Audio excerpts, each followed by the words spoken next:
Bora, galera! Bora para mais um podcast do esporte, um podcast de Copa do Brasil. Tivemos um resultado bastante elástico. Já vamos falar sobre esse Corinthians e Santos, a primeira vitória do Vitor Pereira em clássicos, hein? E veio de forma elegante. Veio uma vitória de gala, né? Nessa primeira vitória em clássicos. Começar pelo fazer o giro da rodada, né? Começar por Atlético Goianiense e Goiás, jogo 0-0. Cara, assim, um jogo que aconteceu meio que eu acho que todo mundo imaginava, né? O Atlético Goianiense mais ofensivo, até por jogar como mandante, e o Atlético Goianiense, ele é mais ofensivo mesmo. O próprio Abel Ferreira falou sobre isso, né? É um time que ataca muito bem, só que o Abel falou, né? Ataca muito bem, mas deixa muito espaço atrás. E o Goiás, para mim, jogou como visitante e foi justamente com essa estratégia de explorar isso que o Abel Ferreira falou, de explorar um contra-ataque, explorou bem, né? Quase final do jogo teve a oportunidade até de fazer o seu gol, mas a partida terminou em 0-0 e sim, duelo de um clássico, né? Duelo de duas equipes que têm um perfil um pouco diferente. Eu acho que o prejuízo é um pouco maior pro Goiás, tá? Na minha opinião. Se você vai dizer, pô, mas pro Goiás tá desmerecendo o Atlético Goianiense, não tô desmerecendo o Atlético Goianiense, é porque por jogar como mandante, né, o Atlético Goianiense naturalmente sairia mais pro ataque, seria mais ofensivo. E o Goiás jogaria da forma clássica como o Jair Ventura enfrentou as grandes equipes do Campeonato Brasileiro, né? Gaguejada aqui, perdão. Jogou mais retrancado e explorou o contra-ataque, né? Agora, jogando como mandante no jogo da volta, o que eu imagino? O Goiás se vê numa situação, até empurrado pela torcida, de sair pro jogo. E esse não é o perfil dessa equipe, né? A menos que o Jair Ventura realmente abra mão de atacar mesmo jogando em seus domínios, entregar a bola para o Atlético Goianiense, aí o Atlético Goianiense vai ter que ir para cima. Mas assim, justamente por ser um duelo de perfis opostos, né? E até empurrado pela torcida, eu imaginei que o Atlético Goianiense sairia mais pro jogo, ficaria um pouco exposto e o Goiás exploraria essa brecha para abrir o placar. Por isso que eu digo, eu acho que a chance do Goiás, a maior chance do Goiás era aí.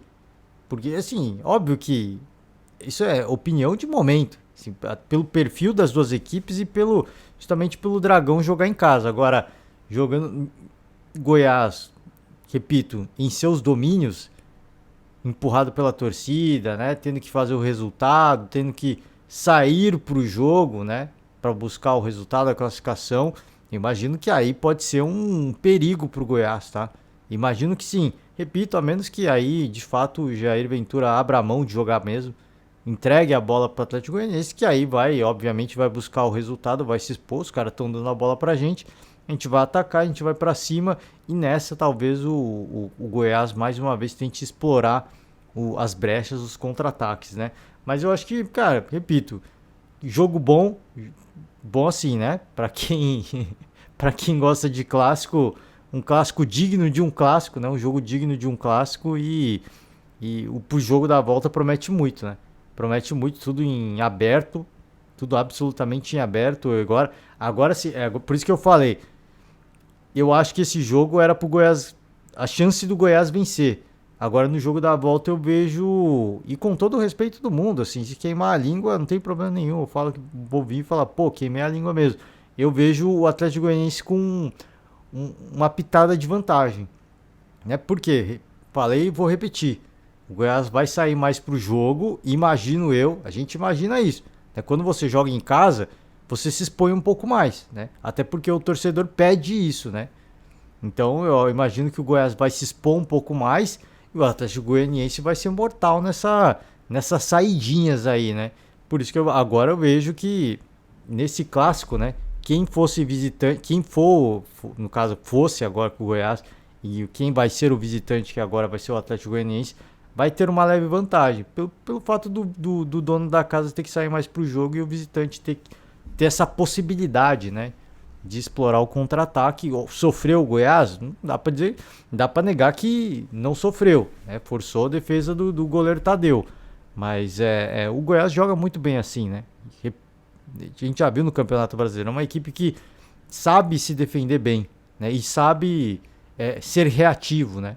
Explorar os espaços deixados pelos adversários. Dessa vez não conseguiu, teve uma boa chance também, né? Acho que o empate ficou de bom tamanho, pelo que as duas equipes... Se vale justiça no futebol, se a equipe que mais ataca merece ganhar. Então, de repente, o Atlético Goianiense mereceria sair vencedor também. Acho que, pô, é o que eu falei. Às vezes, se ataca, não consegue fazer o gol, aí entra a questão da falta de eficiência. Bom, mas também enfrenta um adversário que sabe se defender bem, né? E aí acabou não tomando gol também de contra-ataque. Então, de repente, uma leve vantagem. Assim, de novo, dizer por justiça, talvez um leve justiça para o Atlético Goianiense se vencesse, mas acho que o empate também não é nenhum absurdo, né? O jogo da volta vai ser muito bom, muita expectativa e muita possibilidade de penalidade, eu acho, né? Muita possibilidade de penalidade, porque obviamente ninguém vai querer se arriscar muito, né? Imagino eu que o Goiás vai se expor um pouco mais, mas assim, é tudo ou nada, né? É a partida que define. Então, de repente, as duas equipes vão decidir que, pô, ninguém vai pra cima. Penalidade aqui é lucro, né? Pode ser também. Assim, é uma outra perspectiva. Pô, é uma premiação. Se eu não me engano, pra quem avançar de fase, são mais de 3 milhões, né? Que vai entrar na conta. Então, isso pesa demais, pô, pra essas duas equipes. Pô, pensar que a janela do meio de ano tá chegando, você se reforçar pro restante da temporada, cara, isso aí é muito importante para essas duas equipes. Então, de repente, os dois olham e falam, ó, você não vai vir para cima, eu também não vou. Então, a gente se encara nas penalidades e ganha quem tiver mais cabeça, né? Pode ser isso também. Enfim, jogo promete muito, o jogo da volta, tá? Bahia e Atlético Paranaense, 2-1 pro Atlético Paranaense de virada, hein? O Bahia abre o placar com Lucas Mugni, né? Não sei se eu estou pronunciando corretamente. Abriu o placar muito cedo e o Atlético o Furacão foi buscar a virada ainda no primeiro tempo. Tá? Conseguiu um belo resultado. Gols de Pedro Rocha e Christian. E saiu com uma vitória importante da Arena Fonte Nova.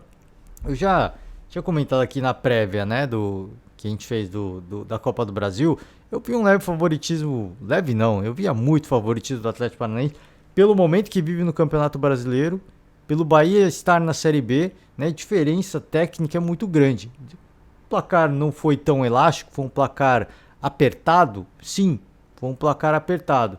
Mas eu acho que agora a chance do Bahia era um bom resultado na Arena Fonte Nova, porque na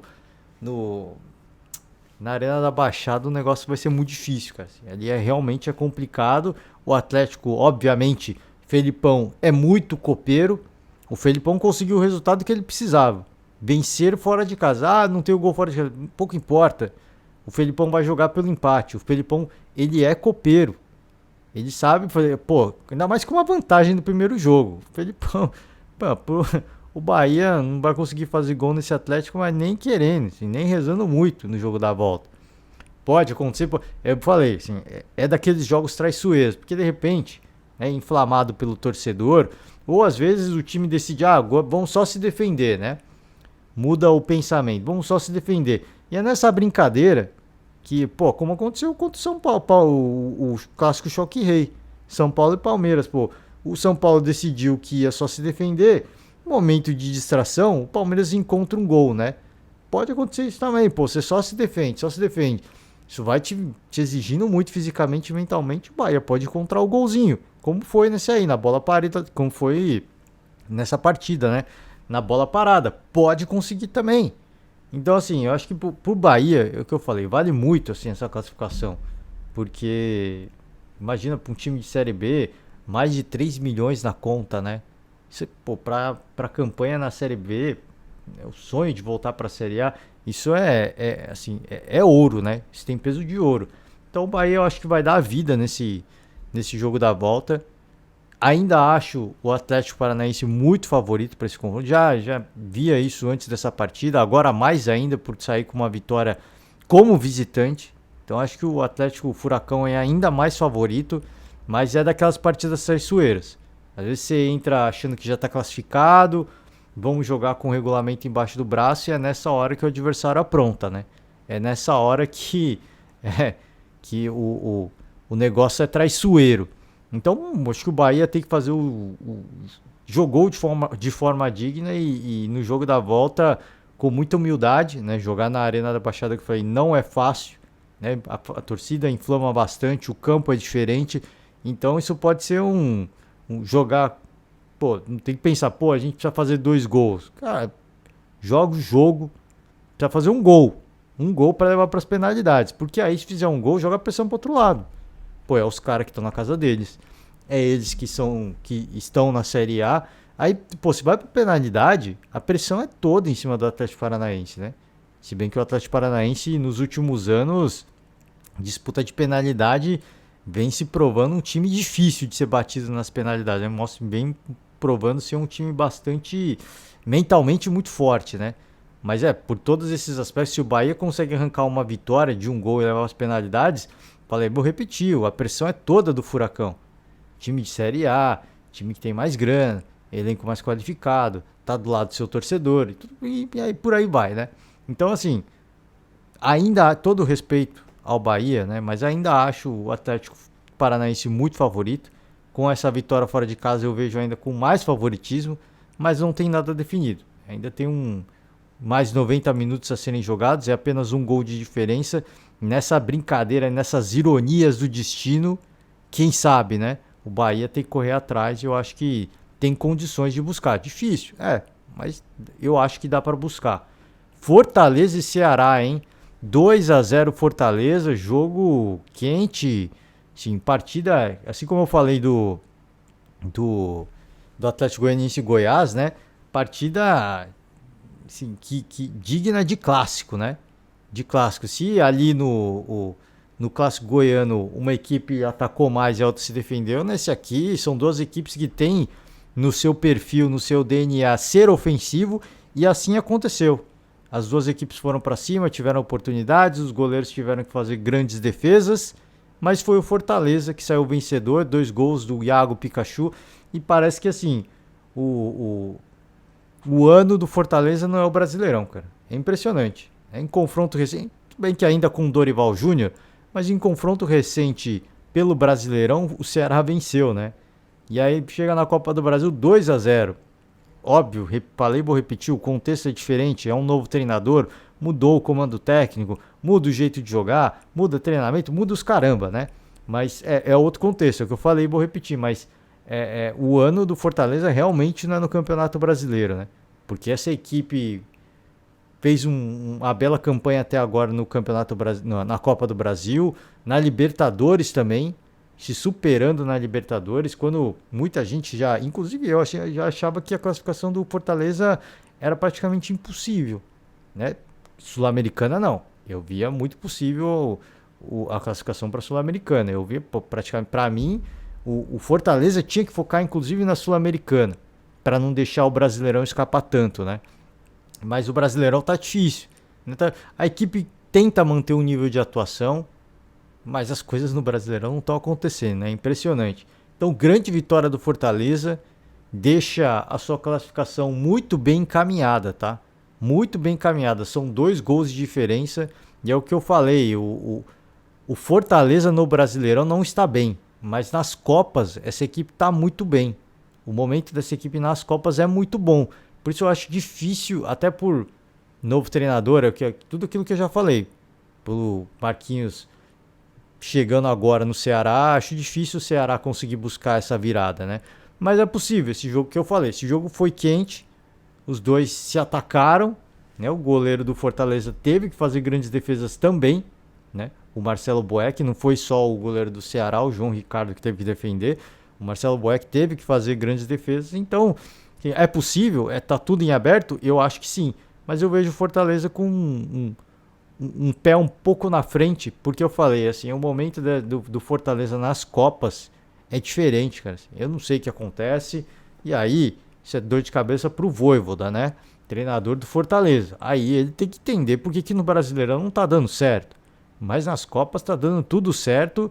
E por isso mesmo eu acho que o Fortaleza... até pelo placar que conseguiu nessa primeira partida, tem um grande favoritismo para o jogo da volta. Mas falei, vou repetir, O Ceará, mesmo com a troca de comando, pelo menos nessa partida, apresentou uma boa produção ofensiva. E nessa produção ofensiva, empurrada pelo seu torcedor, acreditando na classificação, né, pode buscar o resultado. E eu acho possível. Tá? Acho totalmente, até porque em clássico recente pelo Campeonato Brasileiro, o Ceará venceu o Fortaleza, mas aí foi no Brasileirão, né? Que eu falei, também era Dorival Júnior, era outro treinador, era outro contexto, né?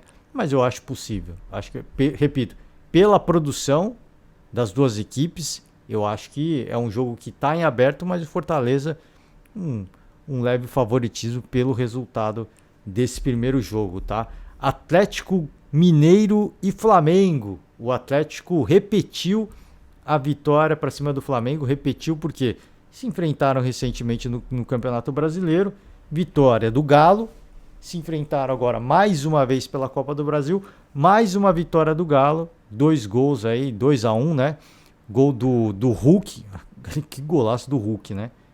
Meu, ele deu parecia que ele deu um chutão para cima, ele fez um gol de cobertura impressionante, né? Impressionante, o Rodrigo Caio corre para tentar tirar, mas já, pô, deu ruim, cara. Não vai dar, velho. Não vai dar. O Hulk se consagrou, né? E depois no segundo gol do Ademir, assistência do Hulk. Cara, que lançamento do Hulk, cara. Que é uma barbaridade. O nível do Hulk é impressionante, cara. É impressionante. O Atlético não está bem, mas é por isso que a gente, não só eu aqui no podcast, mas em vários programas esportivos, todo mundo fala. O Galo a gente coloca no nível, assim, no pacote dos favoritos a qualquer competição ainda, por causa desse tipo de jogador, que é o Hulk. Fez um partidaço. É impressionante, cara. O Hulk é impressionante, velho. Quando ele se olha pro cara, às vezes faz umas partidas, vem fazendo algumas partidas ruins, mas se você olha pra ele, pra esse tipo de partida que ele fez contra o Flamengo na Copa do Brasil, você fala, pô, assim, o time tá mal, tá? Ele não tá fazendo algumas boas partidas, não tá. Mas é por essas partidas que, cara, assim, é o típico jogador que pode fazer diferença. Ele pode entrar e ele pode fazer diferença. E nessa partida ele fez, o Flamengo consegue um gol de honra ali com o Lázaro, né? Um bate-rebate ali, a bola meio que sobra pro Lázaro, ele consegue fazer o gol. Foi o gol que dá esperança pro Flamengo. É o gol que dá esperança para esse time, que mostra que é possível, tá? Porque se fosse 2-0, eu acho que, pô, aí já, mesmo jogo na volta no Maracanã, mas o momento do Flamengo é muito ruim, cara. O nível de futebol apresentado pelo Flamengo é horrível, cara. É horrível, assim, pareceu que...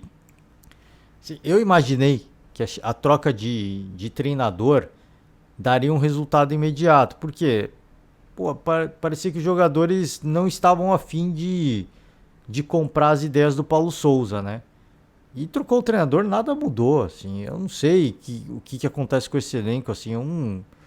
É uma coisa que eu falei aqui no podcast e alguns podcasts anteriores, cara. Assim, eu não sei o que acontece com esses jogadores, né? Porque assim, parece que o time tá desmotivado, mano. Parece que o time tá desmotivado. Cara, você tá vestindo a camisa do Flamengo, cara. Sabe? Assim, uma das maiores equipes hoje do futebol brasileiro, em termos de elenco, de estrutura, pô, todo mundo recebendo em dia, time com muita história, com a maior torcida do Brasil, cara, que mais que um jogador pode pedir, né? O que mais dá pra fazer pra motivar um cara desse? Pô, você veste uma camisa que o Zico vestiu, que, poxa, campeão mundial, campeão de Libertadores, falei, pô, maior torcida do Brasil, cara. O que falta, mano? Assim, mas aí, pô, vai pôr na conta do treinador. Bem, assim, o treinador tem o seu papel de gestor de pessoas, né? De saber motivar o elenco, de saber pilhar o elenco. O Abel Ferreira faz isso muito bem. O Jorge Jesus também sabia fazer. O Vitor Pereira vem mostrando que também sabe fazer isso muito bem. Agora, assim, pô, também cabe, né, ao cara que, pô, tá vestindo a camisa rubro-negra, cara. Pô, você não tem orgulho de vestir essa camisa? Pô, você vai vestir essa camisa, você não tem que sair por menos, cara. Tem que deixar tudo dentro de campo. Não dá pra sair por menos. Então, assim, não dá pra entender muito o que acontece com essa equipe. Falei e eu vou repetir. Eu achei que a troca de treinador ia mudar tudo no ânimo, na moral da equipe. E aparentemente não mudou nada, né? Não mudou nada. Por isso que, assim, se não houver uma mudança de ânimo assim, drástica, pelo menos na questão motivacional, o Flamengo não consegue essa classificação. Não consegue, porque o Galo vai... o Galo já tem uma vantagem, né? Vai se defender, vai explorar um erro do Flamengo, que vai acontecer, porque esse time comete erros a rodo, e o Galo vai sair vencedor. Vai sair vencedor desse confronto, está na próxima fase. Se não houver uma mudança de postura drástica, não vai acontecer nada. O Galo vai vencer mais uma. O Flamengo atacou. O Flamengo atacou. Foi para cima, tentou criar, mas equipe que comete muitos erros, né? Não é eficiente. Né? O Andreas Pereira talvez tenha sido o cara do desafogo dessa equipe. O cara que mais assustou. Pô, você pega um elenco como o Flamengo, que tem o Gabigol, tem o Pedro. Isso só no ataque, né? Gabigol e Pedro, né? Essa possibilidade. Tem o Arrascaeta na criação, tem o Everton Ribeiro na criação. Pô, se depender do Andreas Pereira para chutar de longe, para fazer um gol, cara, para assustar o adversário, pô, é brincadeira, né? Não dá, cara, assim, não dá. Então, por isso que eu falo, assim, dá para virar? E o gol do Lázaro, acho que foi o gol que traz a esperança? Acho que sim, dá para virar. É um placar que tá aberto ainda. Mas pelo momento pelo que a gente vê do Flamengo, do time, a produção do time, como o time se comporta dentro de campo, cara, assim, é algo bizarro de ver, cara. Bizarro de ver. E se não mudar essa postura de forma... começando já pelo Brasileirão, tá? Pelo próximo jogo do Brasileirão. Se não houver uma mudança de postura, a gente vai olhar e falar, pô, não dá mais, cara. Não dá. O Galo vai só se defender no Maracanã, vai explorar um erro que vai acontecer, porque esse time do Flamengo, para cometer erro, é assim. Se tem uma coisa certa que a gente pode dizer do Flamengo, é que esse time vai cometer um erro. E o adversário vai assustar. Ou vai ser eficiente, ou só vai assustar. Isso é uma coisa certa. Nisso o Flamengo tem rendimento de 100% hoje, né? Para deixar o seu torcedor maluco. Mas o gol do Lázaro dá uma esperança, sim. Mas pelo que a gente vê dessa equipe, a postura da equipe dentro de campo, eu não vejo o Flamengo com possibilidade de se classificar. Dá para...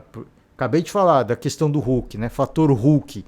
Quando você olha o time que tem um jogador como o Hulk, você fala, pô, se esse cara tiver num bom dia e tiver inspirado, as coisas podem acontecer. Se olha pro Flamengo, a moral não tá legal, mas, pô, se de repente entra num dia que o Arrascaeta tá inspirado, o Flamengo vence o Galo e se classifica. Mas depende disso. Do Arrascaeta tá inspirado. Vai conseguir estar inspirado? Não sei, cara. Aparentemente, essas duas últimas partidas, um nível de inspiração baixíssimo, né? Um ânimo muito baixo também. Então, cara, que dá pra virar o resultado? Tá totalmente possível. Apenas um gol de vantagem. Agora, né? Pelo que a gente vê do time dentro de campo, tá devendo muito, né? Tá devendo demais. E o Galo também, vamos combinar, não tá jogando primor, mas o Galo tá fazendo a sua parte, né? Tá sendo pragmático e tá conseguindo resultado. Então tá com uma vantagem até boa, né? Venceu 2 confrontos recentes, tá com a confiança lá em cima. Agora o Flamengo que tá com a moral cada vez mais baixa, né? Então o Galo tem um grande favoritismo para esse jogo da volta. Mas eu falei e vou repetir, assim como eu falei do Hulk no Atlético Mineiro, se olha o time do Flamengo que tem Gabigol, que tem Arrascaeta, que tem Pedro, que tem Everton Ribeiro, você olha e fala, pô, né? Se todo mundo tiver num bom dia, dá para acontecer, dá para rolar, mas depende disso, né? Porque o Flamengo hoje é o futebol intuitivo, como diz o Mauro César, né? É um futebol intuitivo. Os caras jogam, parece que não tem tática. E não tem mesmo, né? Porque o Dorival Júnior não teve tempo de treinar. Não tem tática nenhuma ainda. Não tem ideia nenhuma do Dorival Júnior. Ele só coloca os caras dentro de campo e vira um futebol intuitivo. Só que pro futebol intuitivo dar certo, tem que estar todo mundo muito bem. Se tiver todo mundo muito bem, aí vai dar galo, né? O que é muito provável que vai acontecer. Isso pro torcedor rubro-negro, né? Que vai estar lá no Maracanã, que vai dar força. Vamos ver. Vamos ver se o torcedor empurrando, dando aquela animada, se o time começa a render um pouco mais, né? Vamos ver.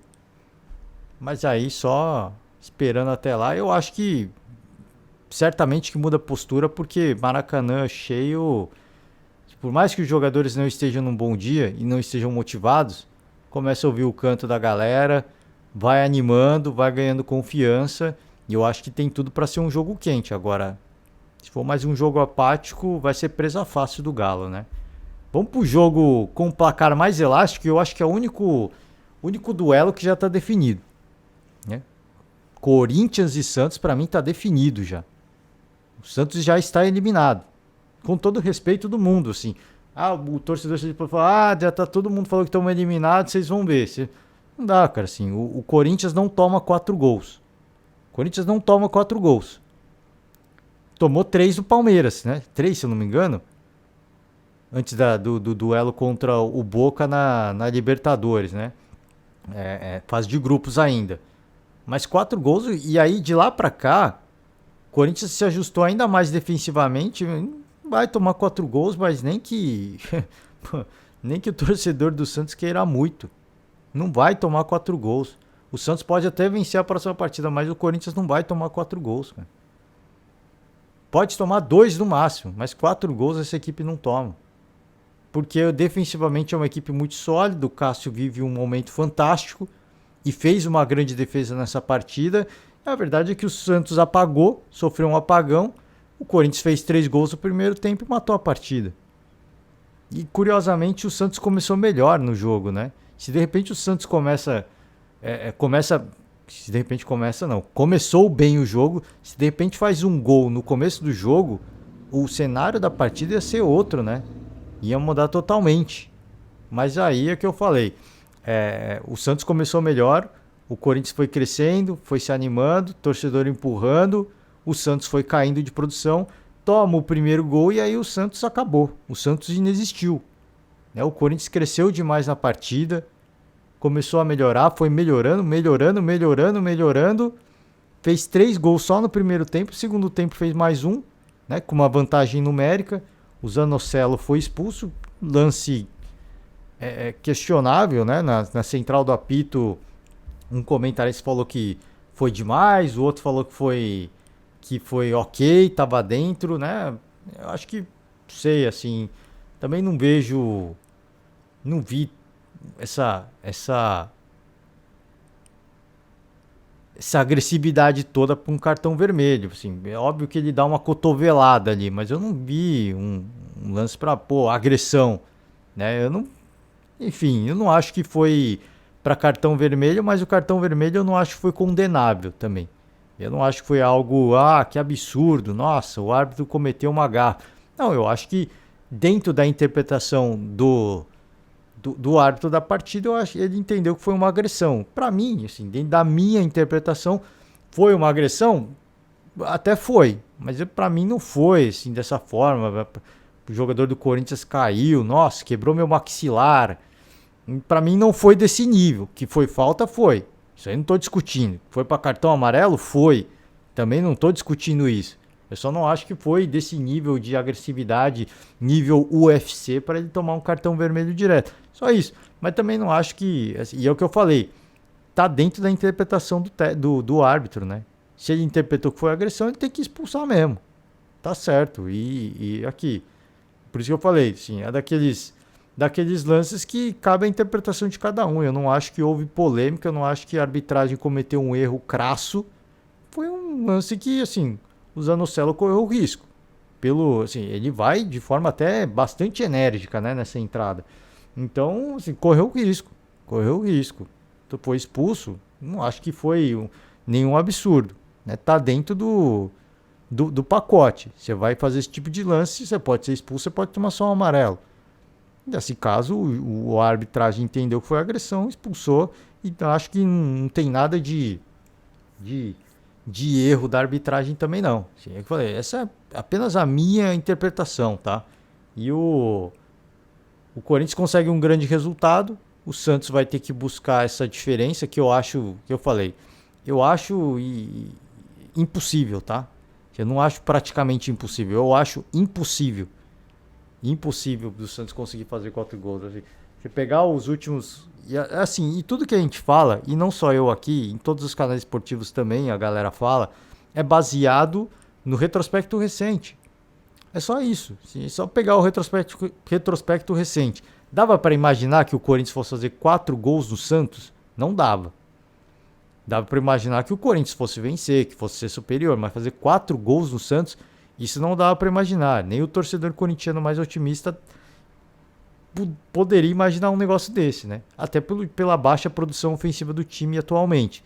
Então você tem um time que não toma gols, é muito sólido defensivamente. O Santos costuma ser mais ofensivo, mas também não marca 4 gols. Não é uma equipe de marcar 4 gols. Né? Marca 1, 2, no máximo 3, 4 gols é muito difícil. Então assim, você tem que contar, acreditar que o Santos vai estar inspirado, que o Cássio vai estar no mau dia, que o Corinthians vai sofrer um apagão defensivo como sofreu o Santos, time experiente que tem o Corinthians, tá? Que não vai acontecer, por isso que eu falei, assim, para mim é o duelo que já está definido. Já está definido, o Santos já está eliminado. Infelizmente para a equipe santista, porque era uma grana que poderia ajudar bastante, né? Mas sofreu um apagão, aquilo que eu falei, sofreu um apagão, talvez pecou pela inexperiência de alguns jogadores, não sei, estratégia errada do Fabian Bustos. Começou bem a partida. Falei e vou repetir. Começou bem a partida. Se de repente faz um gol ali, o negócio poderia ser outro. Mas aí é o campo hipotético. Se não fez e o Corinthians foi muito bem. Agora, o que fica pro torcedor corintiano e pra gente que tá olhando o futebol do Corinthians o Corinthians vai repetir essa atuação? Porque assim, eu vi alguns comentários esportivos já bem animado, hein? Olha o Corinthians aí. Então, sim, o problema é que o Corinthians não tem regularidade, né? Fez uma baita partida, inquestionável isso. Eu não tô questionando o que o Corinthians apresentou, o que o Corinthians fez. Eu não tô tirando o mérito da goleada, não. O Santos sofreu apagão, sim, mas o Corinthians também poderia simplesmente ter feito o gol e recuado. Não, agora vamos fazer a gestão da energia. Vamos, o Vitor Pereira, né? Fazer a gestão da energia, né? De substituir alguns jogadores, poupar o elenco. Não, assim, não tem conversa, cara. A gente entrou nesse jogo para ganhar, para vencer, para se classificar. Os caras não estão a fim de jogar, a gente vai jogar e vamos fazer os gols. Foi isso que o Corinthians fez. Agora sim, não dá para se iludir ainda. Não dá para se iludir. O Corinthians não é uma equipe que faz 4 gols. Male faz 2 gols. Isso pegando o retrospecto recente. Tudo que a gente fala é baseado no que está acontecendo recentemente com essas duas equipes. O Santos não é uma equipe ofensiva, mas não é goleadora. O Corinthians também não é uma equipe goleadora. Então por isso que eu digo assim, o torcedor dá para se empolgar, o torcedor tem a obrigação de se empolgar. Porque é uma coisa que eu falei no último podcast. Se o torcedor não acreditar, o torcedor rival é que não vai acreditar. Então o torcedor tem a obrigação de acreditar que, poxa, dá, hein? Dá mais, dá para fazer mais. Agora sim, é sempre com responsabilidade. Por quê? Porque o Corinthians é irregular. O Corinthians não consegue manter a regularidade. O Vitor Pereira falou isso. Assim, não dá para colocar o mesmo elenco. Não dá, assim, eu quero... E ele ficou bravo na última coletiva, hein? Achei legal o Vitor Pereira, achei legal. Ele ficou bravo, mano. Pô, não dá pra ficar colocando a galera que vocês querem, pô. Se não fossem os miúdos, né? Que agora é a palavra da vez, os miúdos. Se não fossem os miúdos, o Corinthians estaria brigando contra o rebaixamento. Foi isso que o Vitor Pereira falou. E eu também concordo com ele. Eu concordo com ele que a galera pede os medalhões, os caras experientes. Eles fizeram a diferença nesse jogo? Fizeram pra caraca. Mas eu concordo com o Vitor Pereira. Se não fossem os miúdos, o Corinthians estaria brigando pelo rebaixamento hoje. Porque não ia ter solução, cara. Você vai pôr os caras sempre. Pô, vai se arrastar em toda a partida, vai dar certo? Não vai, pô. Vão tomar gol, vão perder jogo. Então ele tá fazendo essa gestão do elenco, essa gestão da energia. Então o que a gente imagina? Que na próxima partida, no Campeonato Brasileiro, né, que vai enfrentar o mesmo Santos, né? É curioso. O São Paulo e o Palmeiras se enfrentaram, vão fazer 3 jogos aí. O Galo e o Flamengo a mesma coisa, e agora o Corinthians e o Santos também, a mesma coisa, né? Vão fazer vários duelos consecutivos aí. Então a próxima rodada o Corinthians pega o Santos também, pelo Brasileirão. E aí eu já imagino o quê? Que o Vitor Pereira vai poupar vários jogadores, pensando obviamente no jogo da volta. Ou não. Ou não, já ganhamos de 4-0, já garantimos o resultado, vocês vão conseguir descansar? Se o time conseguir descansar, se recuperar pelo menos, nem que seja 80%, ele vai repetir o time. Porque já está classificado. Com todo respeito ao Santos, o Corinthians já está classificado. Eu acho que eu acho que é isso que vai acontecer. Ele vai. Alguns eu imagino que não vão entrar de novo. Eu tenho dúvida se o William vai jogar esse segundo jogo consecutivo, no caso valendo pelo Brasileirão. Eu tenho dúvida se o William vai jogar essa partida. Agora, muitos jogadores ele vai repetir, imagino eu. Ele vai repetir pelo que ele viu, deve ter gostado muito. Já sabe que está classificado. Então nessa próxima partida dá para ele jogar um pouco mais, né? Dá para ele repetir a escalação. Pô, galera que se recuperou melhor, entra de novo e algumas outras peças eu vou poupar. E aí pro outro jogo, o jogo da volta aí sim da Copa do Brasil, aí ele coloca um time alternativo porque é só segurar o resultado, jogar com o regulamento e o Corinthians está classificado, jogo na Vila Belmiro. Então, cara, dá para acreditar que o Corinthians agora vai atuar melhor? Eu não sei. Eu não sei, porque assim, o último jogo que o Corinthians fez uma grande partida, se eu não me engano, e aí me corrijam se eu estiver errado, foi o jogo contra o Botafogo no Engenhão, válido pelos primeiros jogos aí do Campeonato Brasileiro. Já faz tempo isso, hein? Já faz tempo. Aquele foi um partidaço do Corinthians. De lá pra cá, foi uma tiriça desgraçada, mano. Se foi jogo sonolento, com todo respeito. E aí eu não gosto de falar da estética do futebol, mas pô, foi cada jogo sonolento que fez o Corinthians. Agora repete. Ah, não, minto. Vou me corrigir agora. Fez um partidaço contra o Botafogo. Fez uma boa partida contra o Boca. Isso na Neoquímica Arena, válido pela Libertadores. Partida que foi após a goleada do Palmeiras, né? E que eu tinha comentado aqui mais cedo no podcast. Essa foi uma boa partida do Corinthians também. Não foi do nível de atuação que fez contra o Botafogo, mas foi uma grande partida também. E aí sim, desse jogo do Boca até agora, esse jogo contra o Santos, o Corinthians não tinha apresentado nada. E aí sim, agora fez uma grande partida, vai repetir? Então, tudo que a gente fala é baseado no histórico, né? Se a gente olhar para o histórico, não. O Corinthians vai voltar para o mesmo padrão, time defensivamente muito sólido, que vai explorar um erro do adversário, uma bola parada, vai fazer gol, vai vencer, e daqui a 1 ou 2 meses vai voltar a repetir uma grande atuação. Quando o Vitor Pereira conseguir descansar todo mundo e todo mundo tiver num bom dia, né? Não sei, é isso que eu falo, assim. A avaliação é feita com base no histórico. Agora, vai dar certo? Se vai conseguir repetir? O time vai empolgar? Pode ser que empolgue, mas é por isso que eu digo, o torcedor tem que acreditar, tem que sonhar, sim, mas com responsabilidade. Por quê? Porque, falei e vou repetir, né? Botafogo, aí teve um intervalo de tempo, Boca Juniors, teve um intervalo de tempo e agora Santos, né? E eu acho que assim, essa partida contra o Santos, o Corinthians jogou muito bem, justamente por essa questão do Vitor Pereira ainda não ter vencido o clássico, tá? Ficou com aquele negócio enchendo o saco. O que ele deve ter feito na pré-eleição com esses jogadores foi absurdo para ganhar esse clássico. Porque já tinham sido 6 partidas, se eu não me engano, né? 1 empate e 5 derrotas, se eu não me engano. Foi algo assim, algo do tipo. Pô, a pré-eleição dele deve ter sido insano. O que ele deve ter falado para os jogadores deve ter sido uma coisa maluca. Os caras entraram pilhado, entraram a 1000 e foi uma grande vitória. Por isso que eu falei, primeira vitória em clássicos, que eu abri o podcast falando sobre isso, primeira vitória em clássicos do Vitor Pereira e assim, uma vitória de gala, né? Estreia de gala, estreia vencendo o clássico com assim, uma vitória de gala, né? Impressionante. Boa atuação do Corinthians, excelente atuação do Corinthians.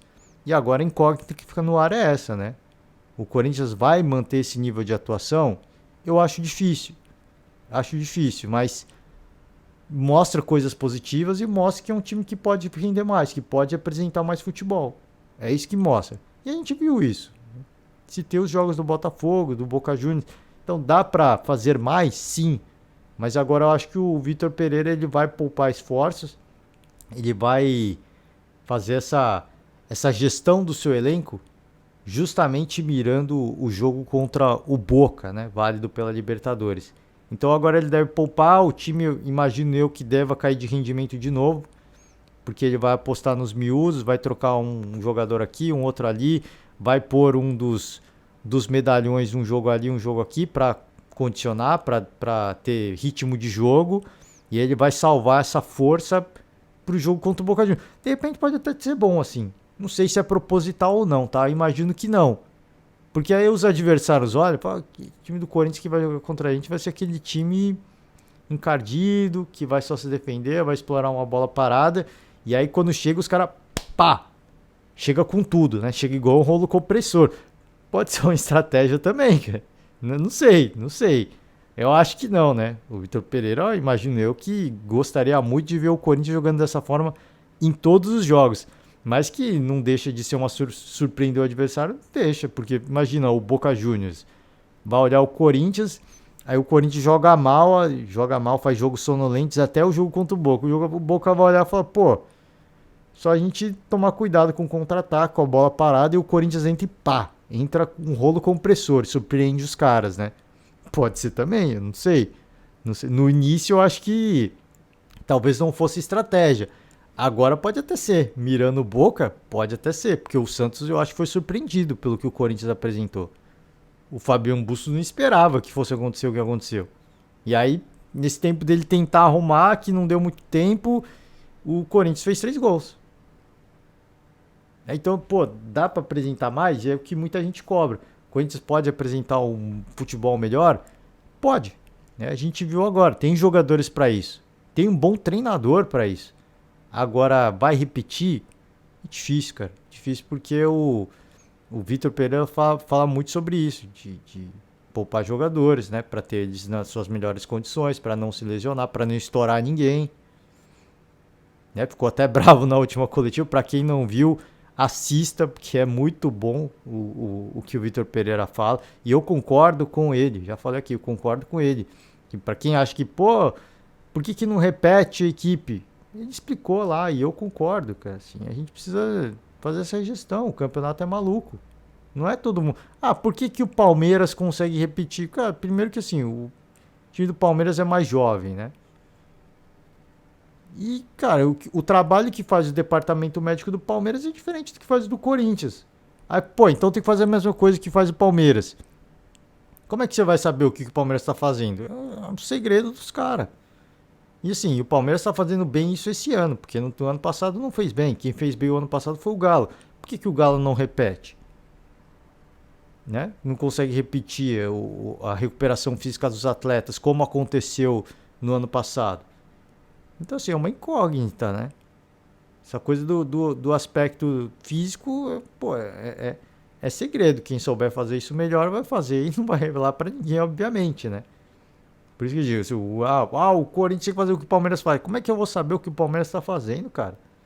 Não dá para saber. A gente faz o que a gente pode aqui, mas os caras fazem melhor, vai fazer o quê? Né? Então, o Corinthians está fazendo o que pode. O Vitor Pereira deve estar colado ali no departamento médico de fisiologia, enfim, monitorando o perfil, a saúde dos atletas. E, pô, em virtude do que ele ouve, ele poupa um, poupa outro. E eu falei, pelo menos, imagino que o Corinthians vai cair de rendimento. Na próxima partida contra o Santos, eu não acho que vai ser o mesmo nível de atuação. Não acho que o Santos vai ganhar também. Acho que é partida para empatar. Mas eu acho que o Corinthians não vai repetir o mesmo nível de atuação. Eu acho que o Vitor Pereira vai poupar os seus principais jogadores e vai deixar todo mundo zerado para o jogo contra o Boca na Libertadores. É isso que eu imagino. Se repetir uma boa atuação no final de semana, ótimo. Parabéns para o Vitor Pereira e para a equipe do Corinthians, que pode começar a se acertar, assustar mais os adversários e aí sim entrar de vez para ser um dos favoritos ao título brasileiro também, por que não? Porque hoje o Corinthians só não é favorito, ninguém coloca, inclusive eu, pelo nível de atuação. Porque que a gente diz, pô, se o Corinthians eventualmente entrar numa fase ruim, o futebol do Corinthians não permite o Corinthians sair dessa fase ruim. O Futebol apresentado hoje, né? Ineficiente, explorando a bola parada. Pô, você entra numa má fase, a bola parada você não vai entrar, cara. Não vai entrar, você vai empatar, vai perder jogo, né? O Cássio vai cometer erros, como aconteceu recentemente. Recentemente, assim, questão de 3, 4 meses, né? Agora tá muito bem, a gente torce para que isso não aconteça, mas a má fase chega para todo mundo. E aí, se você tem um time equilibrado, que mantém um certo nível de atuação, né? Certo nível do futebol, você pode ter o torcedor e a equipe vai saber, pô, a gente vai sair dessa situação, é uma fase, a gente vai sair logo logo. Até lá a gente vai fazer o que pode, vai ganhar de placares humildes, vai empatar para pontuar. Até lá a gente vai fazer o que dá, mas a gente sabe que pelo futebol que a gente tem, a gente vai sair disso. É diferente do Corinthians, por exemplo, que ainda tem muito a provar, mas foi uma partida, uma grande partida, uma partida animadora, e pro Santos é aquilo, cara, assim, cumpriu seu papel e agora acho que tem que fazer um jogo de honra na volta, né? Na Vila Belmiro, no caso, né? Pô, fazer o jogo da honra mesmo é o que dá. Difícil, assim, reverter esse placar. Assim, o futebol, ele permite, pô. Você vai falar, pô, você tá falando que é impossível. Sim, eu tô falando que é impossível porque o Corinthians não toma 4 gols e o Santos não faz 4 gols. Ah, mas o Corinthians não faz 4 gols e o Santos também não toma 4 gols. Também tem essa, mas aconteceu. Aí você acha que a exceção, o raio vai cair 2 vezes no mesmo lugar, no mesmo confronto, né? O raio vai cair 2 vezes no mesmo confronto? Não vai acontecer, cara. Porque assim, é muita utopia. Pô, vai.